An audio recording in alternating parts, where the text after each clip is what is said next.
Shan Haines had spent 38 years building a reputation most bankers only dream of: church deacon, Farm Bureau board member, a pillar of his small Kansas town. Then, over the course of about 3 months, he wired away every dollar of his bank's cash reserves, $47.1 million, chasing a woman he had never once met in person. By the time federal investigators finished counting, Heartland Tri-State Bank, a 92-year-old institution that had survived the Great Depression, was gone, seized by regulators, shut down in a matter of days. This isn't a story about a con artist targeting someone naive.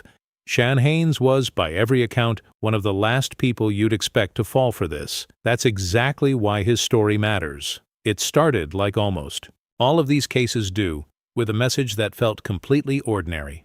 In late 2022, Haines was added to a group chat, the kind that gets forwarded from one contact to another, filled with people discussing cryptocurrency investments. A woman in the group began messaging him directly, friendly at first, then increasingly personal. She never asked him for money outright. She asked about his day, his stress, his work at the bank, the kind of quiet, sustained attention that made a respected, disciplined man in his late 50s feel genuinely seen by someone new. Investigators would later determine this was almost certainly a coordinated operation, not one person, but a script run by a criminal network following a well-documented pattern researchers call pig butchering.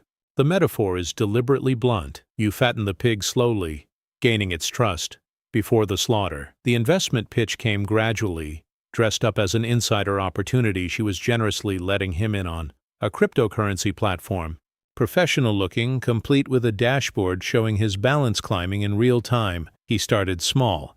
The dashboard showed profit. He believed it, because it looked exactly like the systems he used every day at his own bank. By mid-2023, Haines had begun making wire transfers using his own money, then his family's money, then money from other people at the bank who trusted him enough to let him invest on their behalf. Each time, the platform showed returns. Each time it asked for slightly more to unlock the next tier of profit.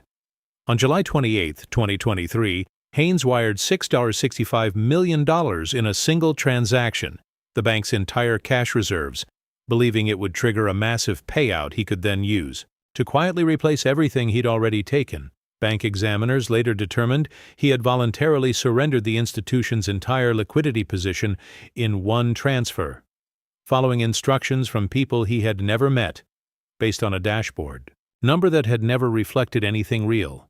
The payout never came. It was never going to. Federal examiners discovered the fraud within days.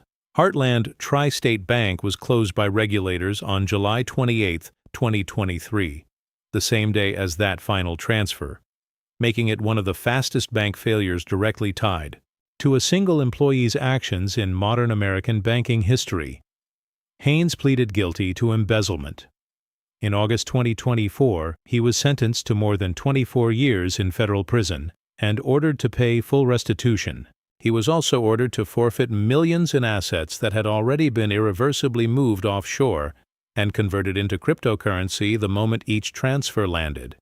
Money that federal investigators have said is almost entirely unrecoverable, laundered through the same chain-hopping technique used across dozens of similar cases nationwide. Here's the detail that should genuinely unsettle you.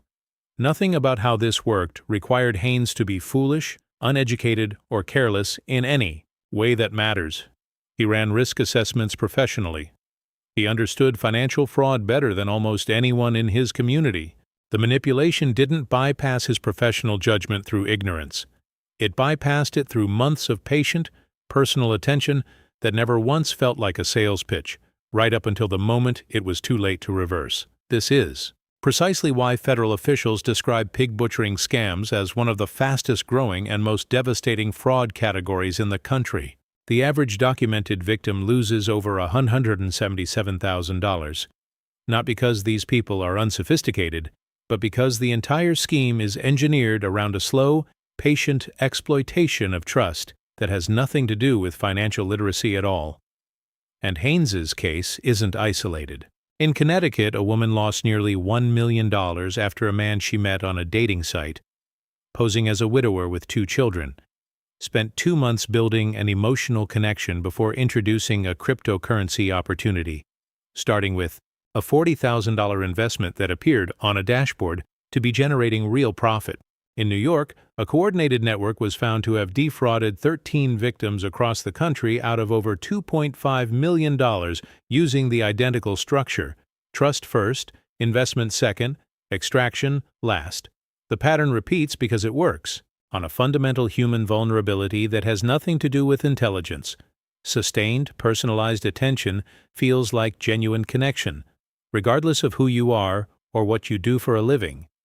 Here's what actually protects you, based on what federal investigators consistently point to across every one of these cases. Any investment opportunity that arrives through a personal relationship, rather than through a licensed, verifiable financial institution, should be treated as an immediate red flag, no matter how legitimate the returns appear on a screen. Real investment platforms don't require an emotional relationship to unlock access, and no legitimate opportunity will ever ask you to keep it private from your spouse, your bank, or your own financial advisor. Shan Haynes had spent nearly 4 decades protecting other people's money before 3 months of carefully engineered trust convinced him to give away all of it, believing until the very end that he was finally about to get ahead. The lesson isn't about being smarter than he was. It's about recognizing that the people running these operations are counting on exactly the kind of quiet, patient trust that took him 38 years to build, and less than a season to completely unravel.